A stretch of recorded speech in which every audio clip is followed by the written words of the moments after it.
بسم الله الرحمن الرحيم.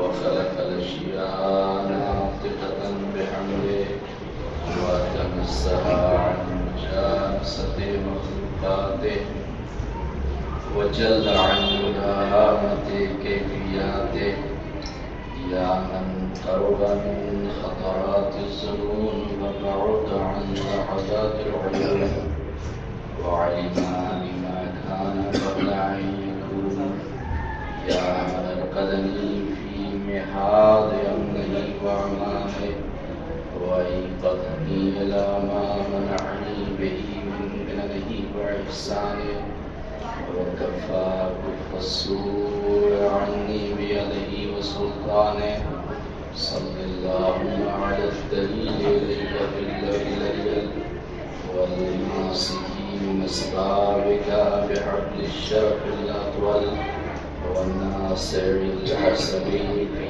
ذروة الكاهل الأعلى والثابت القدم على سهاليفها في الزمن الأول الصلاة والسلام والتحية والإكرام على أشرف الأنبياء والمرسلين الذي سمع في السماء بأحمد وفي الأرض بأبي القاسم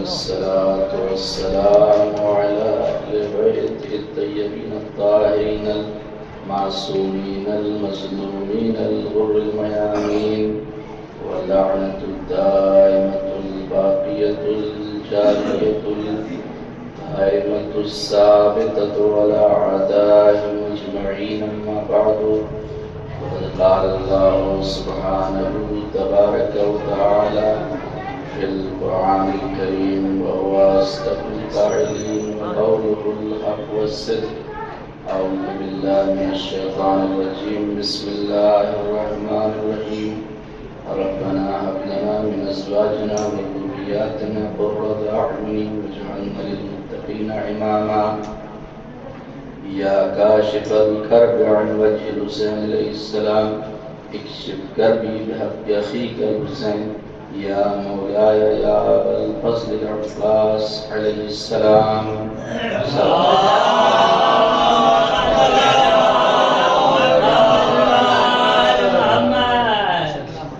شکر خدا اور رسول کے بعد میں سب سے پہلے بے حد ممنون و متشکر ہوں بانیان جشن انجمن عباسیہ مبارکہ کا کہ جنہوں نے اس محفل مسرت سے خطاب کرنے کا عظیم اجر و ثواب بطور ہدیہ عنایت فرمایا صلوات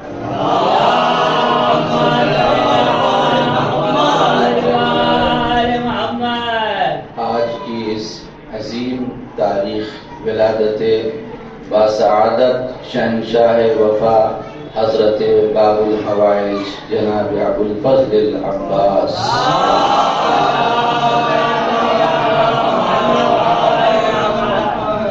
17 شعبان المعظم کی یہ عظیم تاریخ کہ جب آپ دنیا میں تشریف لائے سب سے پہلے میں بارگاہ امام زمانہ عجل اللہ تعالی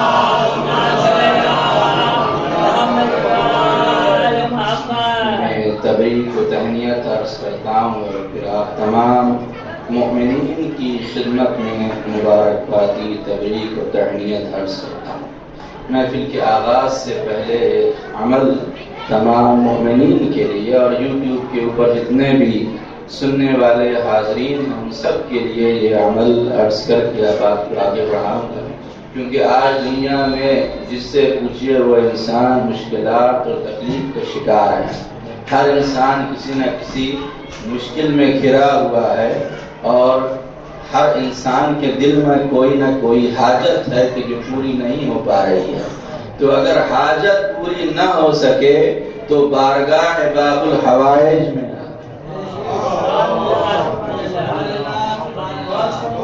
معتبر علماء نے اس عمل کو بیان کیا ہے کہ اگر کسی طرح کی مشکل آسان نہ ہو سکے، دکھ سے نجات نہ مل سکے اور کرب و بے چینی کا عالم ہو اور کوئی رائے حل نظر نہ آئے تو اس عمل کو کریں کہ جو سرکار وفا سے منسوب ہے.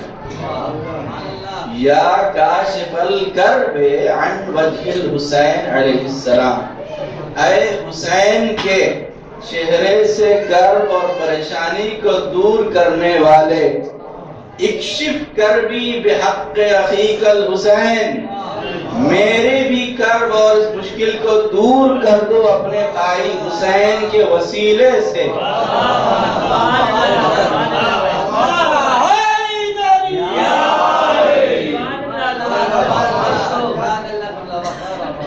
یا ابو الفضل عباس. تو اس عمل کو کریں، پہلے 2 رکعت نماز پڑھ لیں کہ 2 رکعت نماز پڑھتا ہوں ہدیہ قبر حضرت ابو الفضل عباس علیہ السلام. جب 2 رکعت نماز بالکل نماز صبح کی طرح ہی ہے، 2 رکعت نماز پڑھ کے 133 مرتبہ اس ذکر کو پڑھنا ہے تسبیح پر گن کے. 133، نہ 132 نہ 134، کیونکہ جو عدد ہے حضرت عباس علیہ السلام کے نام کا وہ 133 ہے.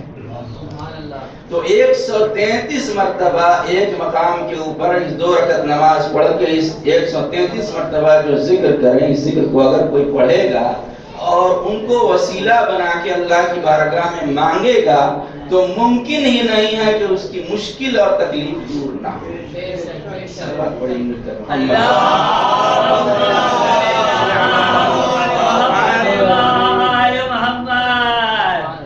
سورہ مبارکہ فرقان کی آیت نمبر 74 ہے، اور اس آیت میں خلاق کائنات کسی کی دعا کو نقل کر رہا ہے اور اللہ کہہ رہا ہے کہ دعا کرنے والے نے دعا کی ہے کہ ربنا ہب لنا من ازواجنا وذریاتنا قرۃ اعین، اے میرے پروردگار ہماری اولاد اور ہماری ازواج کو ہماری آنکھوں کی ٹھنڈک بنا دے.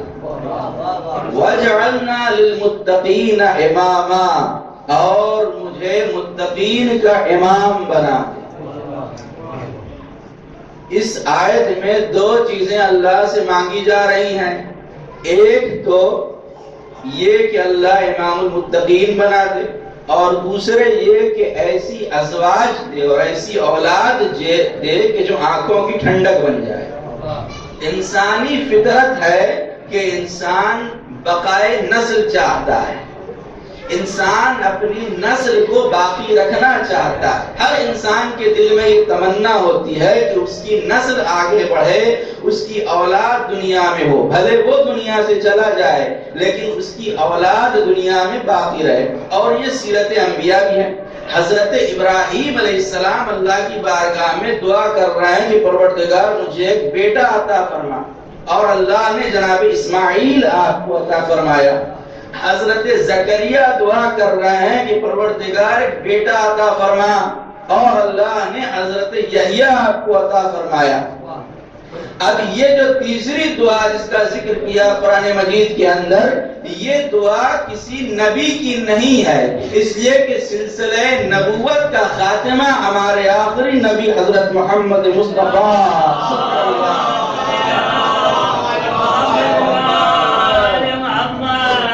ذات والا صفات پر ہو چکا ہے. اب کوئی نبی آنے والا نہیں ہے، کیونکہ جب ابراہیم نے دعا کی تو سلسلہ نبوت جاری تھا، تو اللہ نے بیٹا عطا کیا، اور وہ بیٹا عطا کیا جو نبی تھا. زکریا نے جب دعا کی تو سلسلہ نبوت جاری تھا، تو اللہ نے ایسے بیٹا عطا کیا کہ جو نبی تھا، جو نبی بنایا اللہ نے. تو دونوں نبیوں کو ایسے بیٹے عطا کیے جو نبی ہیں. لیکن یہ جو دعا کر رہا ہے، یہ جو دعا ہے امام المتقین کی، کیونکہ سلسلہ نبوت ختم ہو چکا ہے تو اب کوئی نبی بیٹا تو مل نہیں سکتا. اس لیے کہ سلسلہ نبوت کا خاتمہ ہو چکا ہے تو نبی تو اب مل نہیں سکتا، لیکن عدل الہی کا تقاضا یہ ہے کہ کوئی ایسا بیٹا عطا کرے جو شجاعت میں، کرامت میں، سلامت میں، علم میں، حلم میں نبی کے ہم پلہ ہو۔ کوئی ایسا بیٹا دے کہ جو نبوت کے ہم پلہ ہو۔ لہذا اب یہ امام المتقین ہے کون جو دعا کر رہا ہے؟ ویسے تو ہمارے 12 کے 12 امام المتقین ہیں، لیکن صبح کے وقت، ظہر کے وقت، مغرب کے وقت جو آواز کان میں آتی ہے وہ ایک بھی آواز آتی ہے، اشہد ان امیر المؤمنین و امام المتقین علی ولی۔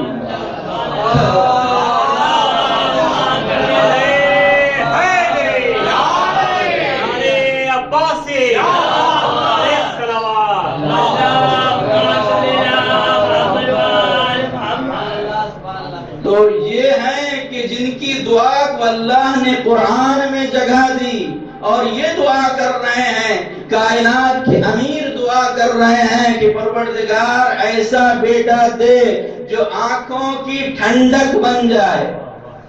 عبد شہزادی کونین کے ساتھ آپ کا حسب مشیت پروردگار، مرضی پروردگار کے مطابق آپ کا عبد شہزادی کونین کے ساتھ ہوا، اور جب عبد ہوا ہے تو اللہ نے سال کے اندر ہی بیٹا عطا فرمایا۔ ابھی دوسرا سال بھی تمام نہیں ہوا تھا کہ پھر دوسری خوشی گھر میں ہوئی۔ 2 بیٹے اللہ نے عطا کیے، اور کوئی معمولی بیٹے نہیں، ایسے بیٹے عطا کیے کہ جو زینت دوش رسول ہیں، ایسے بیٹے جو جوانان جنت کے سردار ہیں، ایسے بیٹے جو مصداق آیت تطہیر ہیں، ایسے بیٹے ہیں کہ جو دوش نبوت پہ سوار ہیں، ایسے بیٹے ہیں کہ جن کے لیے نبوت کے سجدے میں طول ہے، ایسے بیٹے اللہ نے آنکھوں کی ٹھنڈک بنا کے عطا کیے۔ لیکن جب میدان مباہلہ میں نبی گئے ہیں اور آیت آئی ابنانا، اے نبی بیٹوں کو لائیے، اللہ نے ہمارے نبی کو بیٹے تو عطا کیے، لیکن مصلحت پروردگار تھی، ابراہیم، قاسم، طیب و طاہر سب کو اللہ نے اٹھا لیا۔ اب اللہ نبی سے کہہ رہا ہے کہ بیٹوں کو لائیے۔ وہ پروردگار جس نے بیٹے دے کر لے لیے، وہ خدا نبی سے کہہ رہا ہے کہ بیٹوں کو لے کر آئیے۔ تو بیٹے تو ہیں نہیں، نبی لے کر کسے جائیں؟ تو میدان مباہلہ میں حسن و حسین کو لے کر گئے۔ جب حسن و حسین کو ابنانا کی جگہ لے کر گئے تو دنیا نے دیکھا کہ یہ حسن و حسین ابنانا کی تفسیر ہیں، یہ فرزندان رسول عربی ہیں۔ تو کیونکہ حسن و حسین قرآن کی آیت کے مطابق فرزندان رسول ہیں، لہذا امام المتقین کے دل میں پھر تمنا پیدا ہوئی کہ کوئی ایسا بیٹا دے دے جو آنکھوں کی ٹھنڈک بن جائے۔ اور جب شہزادی کونین جناب فاطمہ زہرا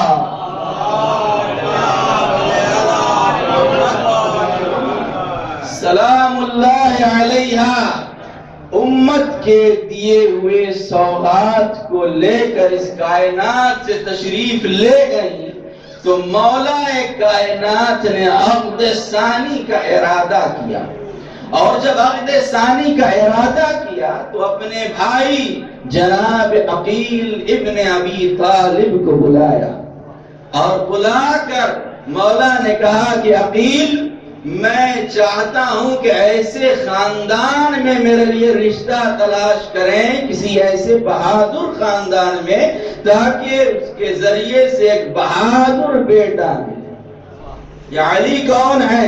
یہ علی وہ علی ہیں کہ جن کی ذوالفقار 70 نسلوں کو دیکھ کے چلتی ہے۔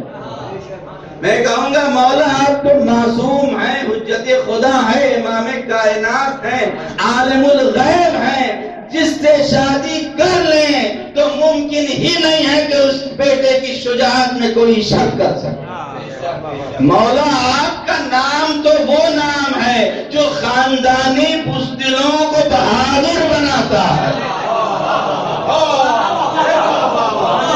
آپ کا نام تو وہ نام ہے کہ اگر ہارتا ہوا لے تو جنگ جیت جاتا ہے۔ آپ کا نام تو وہ ہے کہ جو اگر انسان لے لے اور ورد کر لے تو ولی خدا بن جاتا ہے۔ جس سے عقد کر لیتے بہادر بیٹا پیدا ہوتا، لیکن مولا نے عقیل سے کہہ کر اپنے چاہنے والوں کو یہ ایک میسج اور ایک پیغام بھی دیا کہ بیٹا شریف اسی وقت ہوتا ہے جب باپ کا خون بھی طاہر ہو، ماں کا شیر بھی پاک ہو۔ بچے کی ولادت میں جہاں باپ کا خون اثر انداز ہوتا ہے، وہیں ماں کا شیر بھی اثر انداز ہوتا ہے۔ لہذا عقیل سے کہا۔ عقیل سے کیوں کہا؟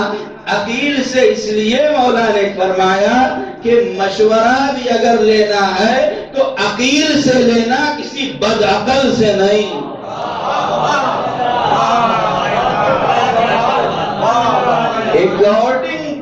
According to Arabic grammar، جو عقیل لفظ ہے، عقیل یہ صفت مشبہ ہے۔ عاقل کا مطلب ہوتا ہے عقل رکھنے والا، لیکن عقیل کا مطلب ہوتا ہے بہت زیادہ عقل رکھنے والا، بہت زیادہ عقل رکھنے والا۔ اس کا یہ ہوتا ہے عقیل کا مطلب کہ بہت زیادہ عقل رکھنے والا۔ تو کیونکہ عقیل ماہر علم نصاب تھے، گھوڑوں کی نسلوں سے بھی واقف تھے۔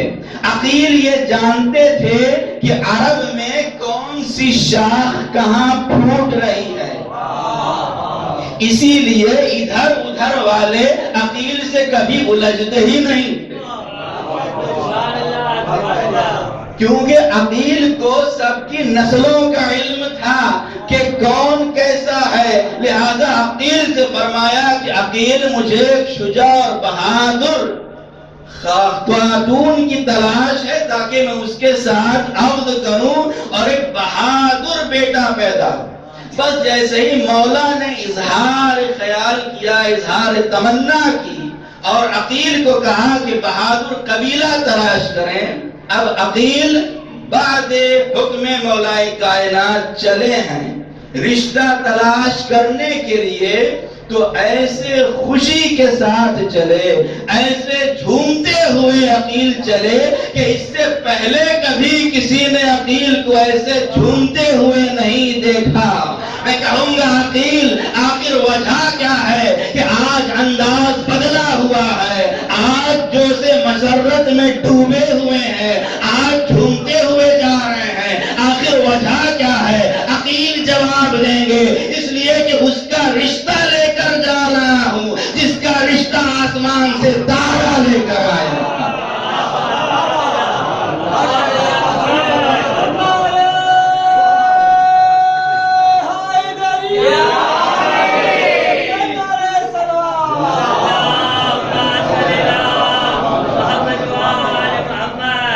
اس کا رشتہ لے کر جا رہا ہوں جس کا رشتہ آسمان سے تارا لایا تھا۔ یہ خدا نے شرف صرف دو ہی لوگوں کو عطا کیا، یا آسمان پر ستارہ زہرا کو عطا کیا یا زمین پر عقیل کو عطا کیا، کہ وہ علی کا رشتہ لے کر جا رہے۔ ایک مرتبہ در دولت حزام بن خالد کہ جو والد ہیں جناب ام البنین سلام اللہ علیہا،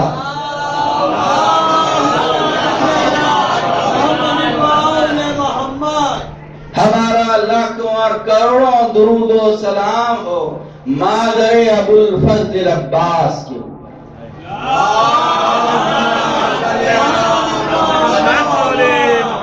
ایک جملہ کہہ دوں یہاں پر، جب ماں ام البنین جیسی ہوتی ہے تو بیٹا عباس جیسا پیدا ہے۔ نہ ماں کا جواب ہے کائنات میں، نہ بیٹے کا جواب۔ ماں اور بیٹے دونوں لاجواب ہیں۔ دق الباب کیا عقیل نے، اور جیسے ہی دق الباب کیا حزام بن خالد جو قبیلہ بنی کلاب کے سردار ہیں، سردار قبیلہ ہیں، دروازے کو کھولا تو کیا دیکھا کہ در پر عقیل ابن ابی طالب جلوہ افروز ہیں۔ ایک مرتبہ حزام بن خالد نے کہا کہ عقیل کیسے زحمت کی، اگر مجھ سے کوئی کام تھا تو مجھے خبر کر دیتے، میں خود حاضر ہو جاتا۔ عقیل نے کہا کہ میں سوالی بن کر آیا ہوں۔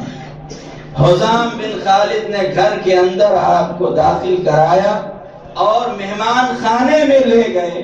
آج کے زمانے میں جو دستور اور جو رواج ہے کہ اگر کوئی مہمان آتا ہے تو اس کو صوفے پر بٹھایا جاتا ہے، اس کو کرسی پر مہمان کو بٹھایا جاتا ہے، لیکن اس زمانے میں جو رواج اور جو دستور تھا کہ گھر میں قالین لگی ہوتی تھی، دیوار سے تکیے لگے ہوتے تھے، اور جو گھر کا مالک ہوتا تھا اس کے لیے صدر مجلس میں اور صدر محفل میں ایک مسند ہوتی تھی، اور اس مسند کے اوپر گھر کا مالک بیٹھا کرتا تھا۔ اب جیسے ہی عقیل گھر میں داخل ہوئے ہیں تو عقیل چاہتے تھے کہ جو مہمانوں کے لیے صوفہ اور یعنی جو قالین لگی ہوئی تھی وہاں دیوار سے ٹیک لگا کر بیٹھ جائیں، لیکن جب بیٹھنے لگے تو حزام بن خالد نے منع کیا، کہا نہیں، وہاں نہیں، مسند پر آ کے بیٹھیے،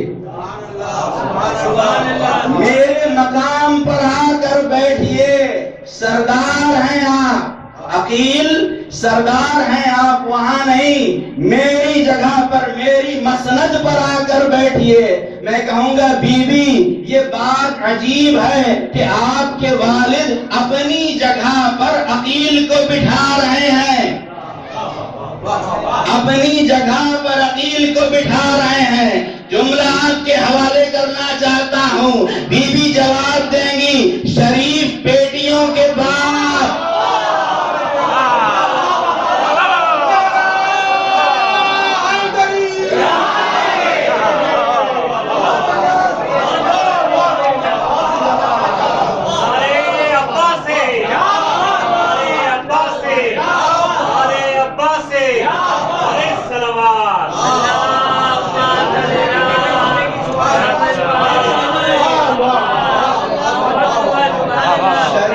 بیٹیوں کے باپ مسند دے دیتے ہیں، مسند چھینتے نہیں۔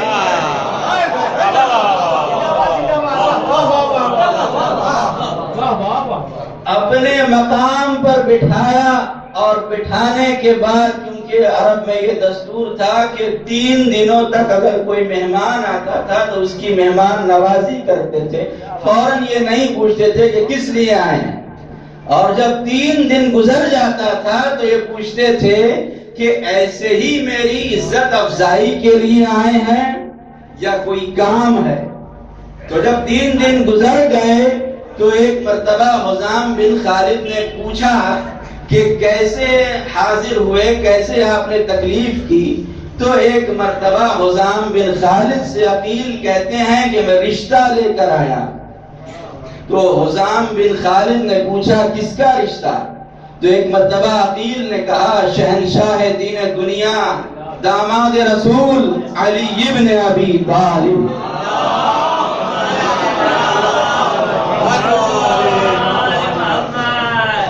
عقیل کہتے ہیں حزام یہ بتاؤ کہ علی کو جانتے ہو؟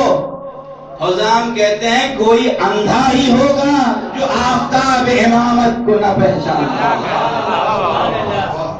کوئی نابینا ہی ہوگا جو نہ جانتا ہو۔ بس ایک مرتبہ جیسے ہی کہا کہ علی کا رشتہ لے کر آیا ہوں، داماد پیغمبر کا رشتہ لے کر آیا ہوں، عقیل فرد مسرت سے سجدہ خالد میں گر پڑے اور خدا کا شکر ادا کیا کہ پروردگار جس کے گھر چراغ نہیں اس کے گھر آفتاب امامت تھا۔ خدا کا شکر ادا کیا اور کہا کہ رکیے میں اپنی بیٹی سے بھی پوچھ لوں، اس لیے کہ شریف بیٹیوں کے باپ رشتوں کو بیٹیوں پر تھوپتے نہیں ہیں، بیٹی کی مرضی بھی پوچھتے ہیں کہ بیٹی کی مرضی ہے یا نہیں ہے، بیٹی راضی ہے یا نہیں ہے۔ ایک مرتبہ پردے کے قریب گئے، ایک طرف جناب ام البنین ہے اور دوسری طرف حزام بن خالد ہیں، اور پوچھتے ہیں بیٹی علی کو جانتی ہو؟ شہزادی فرماتی ہے بابا میرے امام برحق ہیں۔ کہا بیٹی عقیل تمہارا رشتہ لے کر آئے ہیں انہی سے۔ تو ام البنین فرماتی ہیں کہ بابا عقیل تو ابھی رشتہ لے کر آئے ہیں، رات خواب میں رسول کی بیٹی آئی تھی اور مجھے دلہن بنا کر فرماتی تھی ام البنین تمہیں مبارک ہو کہ تم میرے بیٹے عباس کی ماں بنو۔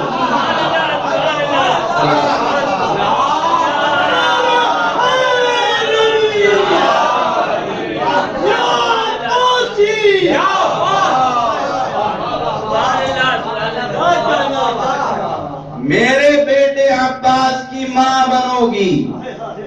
بس ایک مرتبہ حزام بن خالد کہتے ہیں عقیل جب کہہ دینا مولا کو کہ جب جی چاہے خادمہ کو آ کے رخصت کرا کے لے جائیں۔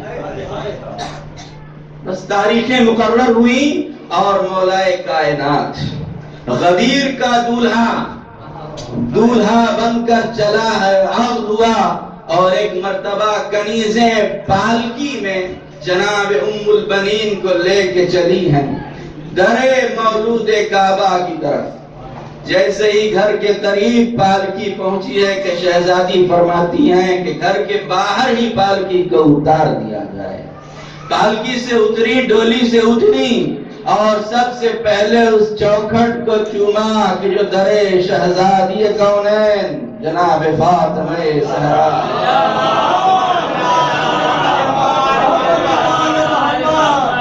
چوکھٹ کو بوسا دیا۔ کنیزوں اور غلاموں نے کہا کہ بی بی یہ گھر کے باہر کیوں اتر گئی؟ آپ نے فرمایا کہ تمہیں نہیں معلوم یہ کوئی معمولی دروازہ نہیں ہے، یہ وہ در ہے جہاں خدا کا رسول بھی آتا ہے تو پہلے سلام۔ گھر کے اندر داخل ہوئی تو ذکر العباس نام کی کتاب میں یہ روایت میں نے پڑھی ہے کہ جب ام البنین گھر میں داخل ہوئی ہیں تو امام حسن و حسین کو بخار کا عارضہ تھا اور آپ بستر پر تھے اور شہزادی ان بستر کے قریب گئی اور 7 مرتبہ امام حسن و حسین کا طواف کیا۔ زینب ام کلثوم کو بلایا، خاک پر ہاتھوں کو جوڑ کر بیٹھ گئی اور فرماتی ہیں کہ شہزادیوں میں ماں بن کے نہیں آئی ہوں، کنیز بن کے آئی۔ اور پوری تاریخ اٹھا کر آپ دیکھ لیجیے، پوری تاریخ کبھی یہ نہیں ملے گا کہ ام البنین نے زینب ام کلثوم کو نام لے کے بلایا۔ جب کہا تو شہزادی کہہ کے پکارا، کبھی نام لے کر نہیں پکارا۔ جس طرح ماں نے شہزادی کہا ویسے بیٹے نے حسین کو کبھی بھائی کہہ کے نہیں پکارا، کبھی بھائی کہہ کر نہیں پکارا۔ جب بھی پکارا تو آقا مولا کہہ کے پکارا۔ بس ایک مرتبہ وہ تاریخ بھی آ گئی، 17ویں شعبان، یہ بھی ایک تاریخ ہے ولادت کی، اور لکھنؤ میں اور مختلف مقامات میں بھی اس تاریخ میں جشن منایا جاتا ہے۔ جیسے ہی آپ کی ولادت ہوئی ہے سرکار ابوالفضل کی، مولا کائنات مسجد میں تھے، خبر ملی، سجدہ خالد میں گر پڑے۔ امام حسین کو بلایا اور کہا بیٹا گھر جاؤ، بھائی آیا۔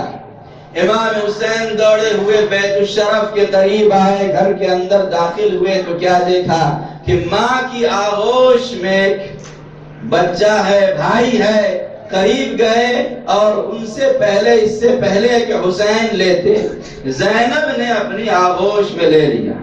کبھی زینب آغوش میں لے کر گلے سے لگا رہی ہیں، کبھی ام کلثوم کلیجے سے لگا رہی ہیں۔ اتنے میں مولا کائنات بھی آ گئے۔ کیا دیکھا کہ زینب ہیں جو عباس کو ایک گھر کے گوشے میں لے گئی اور کچھ سرگوشیاں کر رہی ہیں۔ بس جیسے ہی مولا نے دیکھا تو کہا زینب یہ بچہ تو ابھی پیدا ہوا ہے، اس سے کیا باتیں کر رہی ہو؟ زینب نے کہا بابا مجھے اماں کی وصیت یاد آ گئی، میری اماں نے وصیت کی تھی کہ بیٹی زینب تمہارا ایک عباس نام کا بھائی پیدا ہوگا، اور جب وہ بھائی پیدا ہو تو تم میرا سلام پہنچا دینا اور یہ کہہ دینا کہ عباس تم زہرا کے بیٹے ہو، عباس تم زہرا کے بیٹے ہو۔ ایک طرف سے حسین آگے بڑھے اور اپنی آغوش میں اپنے بھائی کو لیا۔ بس بھائی کو آغوش میں لیا کہ 13 رجب کی تاریخ دہرائی جانے لگی۔ نہ ام البنین کا دودھ پیا، نہ ان کی آغوش میں آنکھوں کو کھولا۔ بس جیسے ہی آفتاب امامت کی آغوش میں قمر بنی ہاشم آیا،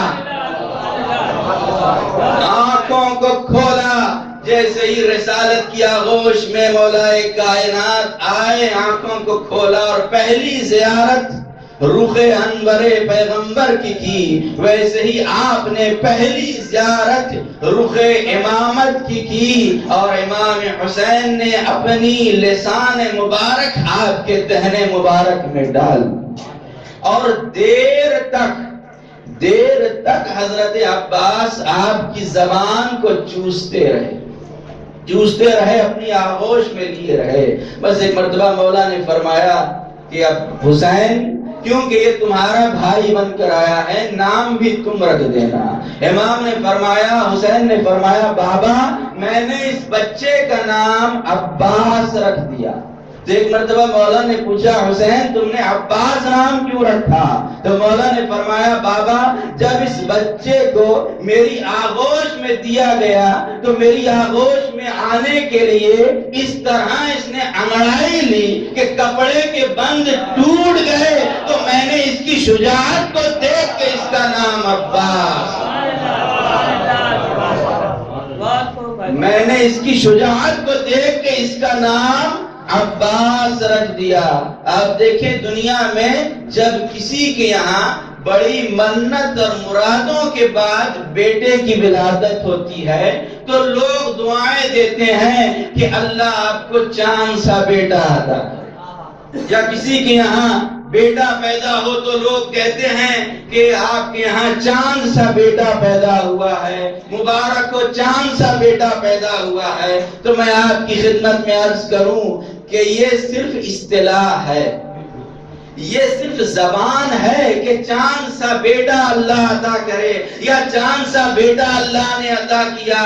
نہ چاند سا بیٹا کسی کے یہاں پیدا ہوتا ہے، نہ چاند سا بیٹا اللہ کسی کو عطا کرتا ہے۔ پوری کائنات میں کوئی نہیں ملے گا کہ جس کے یہاں چاند سا بیٹا اللہ نے دیا ہو، یہ صرف علی ہے، یہ صرف پوری کائنات میں علی ہے کہ جنہیں اللہ نے بیٹا دیا تو چاند سا بیٹا دیا کہ جب آغوش میں آیا تو قمر بنی ہاشم لقب ملا، بنی ہاشم کا چاند۔ اور اسی لیے اس چاند کو دنیا کے چاند سے کمپیئر نہ کیجئے گا، جب دنیا کے چاند سے تقابل نہ کیجئے گا، اس لیے کہ یہ دنیا کا چاند ہے جو گھٹتا بڑھتا رہتا ہے، لیکن یہ علی کا چاند ہے جو بدر کامل بن کے آسمان پہ چمکتا رہتا ہے۔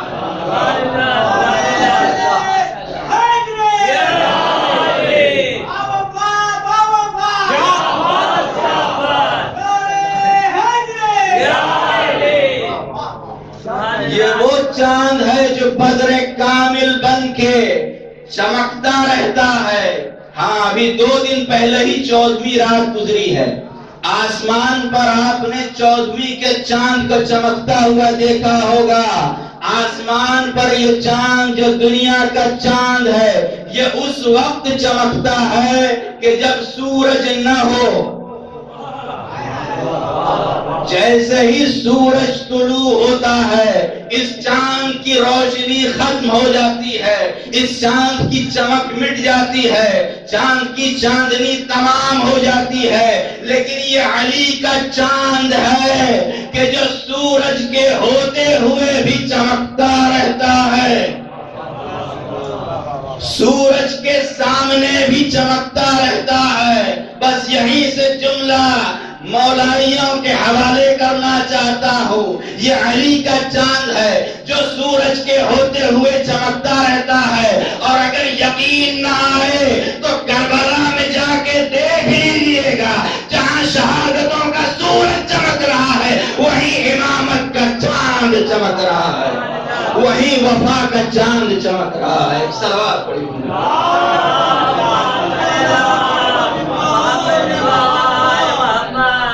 جہاں شہادت کا سورج چمک رہا ہے وہیں وفا کا چاند چمک رہا ہے۔ دنیا میں آپ نے دیکھا ہوگا کہ اگر کسی انسان کو کوئی محتاجی ہو اور وہ دعا کرے اور اس کے بدلے میں اس کی دعا پوری ہو جائے اور صرف جو کچھ اس کو ملا ہے اس سے اس کی ضرورت پوری ہو جائے تو وہ انسان شکر خدا کرتا ہے، لیکن اگر مانگنے کے بعد کسی انسان کی ضرورت تو پوری ہو گئی لیکن اس سے زیادہ بچ جائے تو وہ کیا کرتا ہے؟ پڑوسیوں میں بھی تقسیم کر دیتا ہے، رشتہ داروں کو بھی دے دیتا ہے، چاہنے والوں کو بھی دے دیتا ہے، غریبوں کو بھی دے دیتا ہے۔ مثلا ایک فقیر نے اللہ سے روٹی مانگی کہ پروردگار میں بھوکا ہوں، تو اللہ کی طرف سے 2 روٹیاں اور 1 سالن کا پیالہ مل گیا، تو فقیر کا پیٹ اس روٹی سے اور سالن سے بھر گیا۔ لیکن کبھی مانگنے والے نے خدا سے مانگا کہ پروردگار میں بھوکا ہوں، اور جو عطا ہوا تو خان پر خان اس کی طرف سے چلے آئے۔ جب خان پر خان اس کی طرف سے چلے آئے تو خود تو شکم سیر ہو گیا، اور خود شکم سیر ہونے کے بعد اب جو بچ گیا تو رشتہ داروں میں بھی بانٹ دیا، پڑوسیوں میں بھی بانٹ دیا، اور اپنے دوستوں میں بھی تقسیم کر دیا کہ یہ بچ گیا ہے اس لیے میں تمہیں دے رہا ہوں۔ تو مولا نے اللہ سے مانگا کہ پروردگار ایسا بیٹا دے جو میری آنکھوں کی ٹھنڈک بن جائے، ایسا بیٹا دے جو آنکھوں کی ٹھنڈک بن جائے۔ تو اللہ نے ایسا عظیم المرتبت بیٹا دیا کہ علی کی آنکھوں کی ٹھنڈک تو بنا ہے، حسن کی آنکھوں کی بھی ٹھنڈک، حسین کی آنکھوں کی بھی ٹھنڈک، زینب کی آنکھوں کی بھی ٹھنڈک، ام کلثوم کی آنکھوں کی بھی ٹھنڈک، اور قیامت تک کے آنے والے حسینیوں کی آنکھوں کی بھی ٹھنڈک۔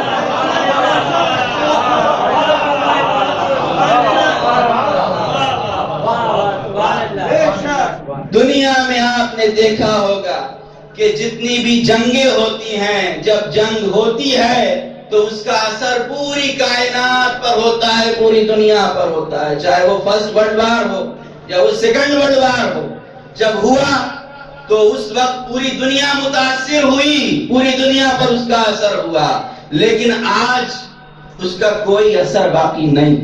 فرسٹ ورلڈ وار جن لوگوں کے بیچ ہوا وہ بھی بھول گئے کہ فرسٹ ورلڈ وار ہوا تھا، اور اس طرح سے ہم پر دشمنوں نے چڑھائی کی تھی، اور اس طرح ہم پر حملہ ہوا تھا، اور اس طرح بم برسائے گئے تھے، اس طرح مارے گئے تھے۔ آج کسی کو یہ یاد نہیں ہے کہ فرسٹ ورلڈ وار میں کتنے لوگ مارے گئے، کیسے مارے گئے، آج کوئی ان لوگوں کو یاد کرنے والا نہیں ہے۔ سیکنڈ ورلڈ وار ہوا لیکن وہ جنگ کسی کو یاد نہیں ہے، وہ تاریخ کا حصہ بن گئی، لیکن کربلا میں ایسی جنگ ہوئی، کربلا میں ایسی جنگ ہوئی کہ اگر آپ دیکھیں کہ کس زمین پر جنگ ہوئی ہے تو ورلڈ میپ پر وہ صرف پن پوائنٹ ہے، وہ جگہ ورلڈ میپ پر وہ جگہ پن پوائنٹ ہے جہاں پر جنگ ہوئی، اور آج 1400 سال بعد بھی انلارج ہو کر پوری کائنات میں پھیل گئی۔ آج بھی پوری کائنات میں ہے. افریقہ میں دیکھیں تو حسین حسین ہے, یورپ میں دیکھیں تو حسین حسین ہے, انڈونیشیا میں دیکھیں تو حسین حسین ہے, ایشیا میں دیکھیں تو حسین حسین ہے, افریقہ میں دیکھیں تو حسین حسین ہے, امریکہ میں دیکھیں تو حسین حسین ہے. ساتوں کانٹیننٹ میں جس گوشے میں دیکھیں حسین حسین ہے. دو ہی کا نام باقی ہے, ایک سردار کا نام باقی ہے, دوسرے علمدار.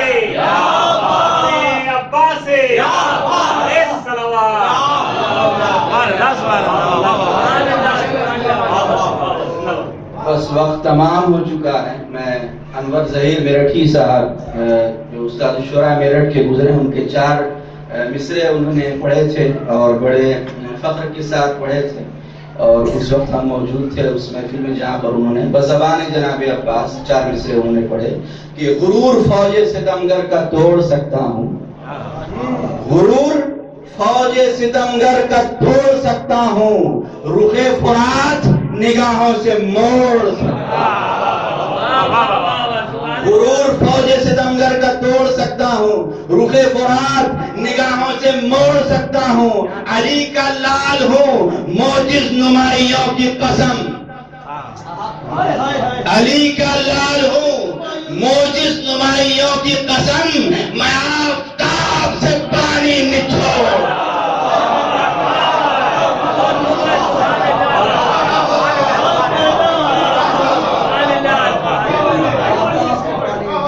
غرور فوج ستمگر کا توڑ سکتا ہوں, رخ فرات نگاہوں سے موڑ سکتا ہوں, علی کا لال ہوں موجز نمائیوں کی قسم, میں آفتاب سے پانی نچوڑ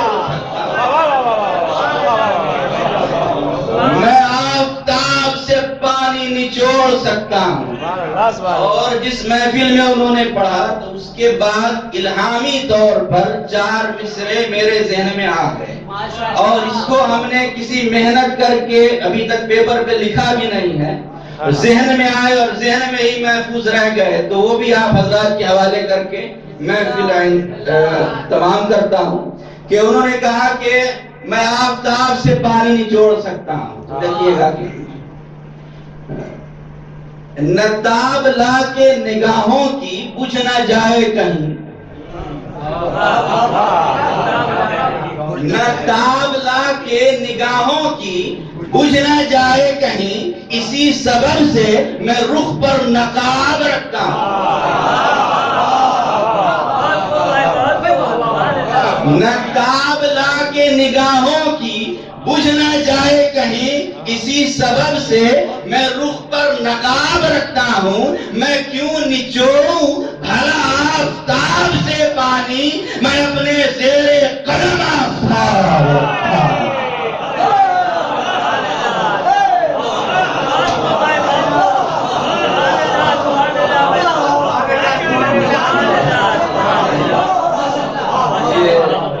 الہامی مصرے تھے جو آپ حضرات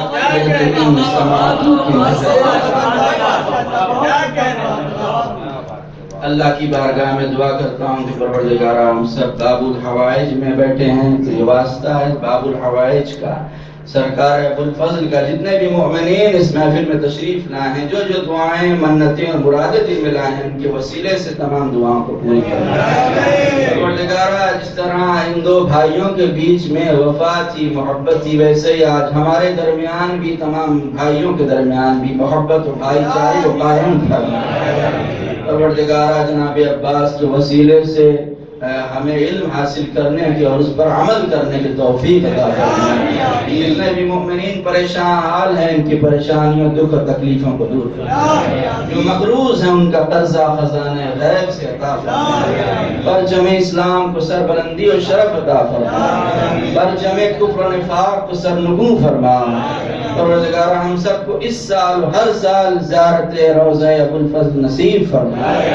آخرت میں ابوالفضل عباس کی شفاعت نصیب فرمائے. پروردگار ہمارے مولا و آقا ہمارے سید و سردار امام زمانہ کے ظہور میں تاجیل ہم سب کو اپنے مولا و آقا کے مخلص غلاموں میں شمار. ربنا تقبل منا انک